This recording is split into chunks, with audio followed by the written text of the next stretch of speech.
Nina adalah pedagang es krim keliling. Setiap hari ia berjalan kaki mendorong gerobak kecilnya, menjajakan es dengan senyum.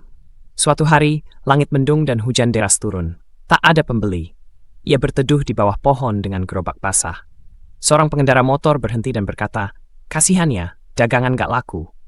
Tapi Nina tersenyum dan menjawab, "Hujan ini bukan musuh, cuma jeda. Nanti pasti cerah lagi." Beberapa minggu kemudian, ia pindah ke gerobak baru, lebih besar dan lebih rapi. Hujan bukan menghentikan rezekinya, ia cuma mengajarkan sabar. Nina percaya, tidak semua yang datang untuk melangi. Ada yang datang untuk menguatkan.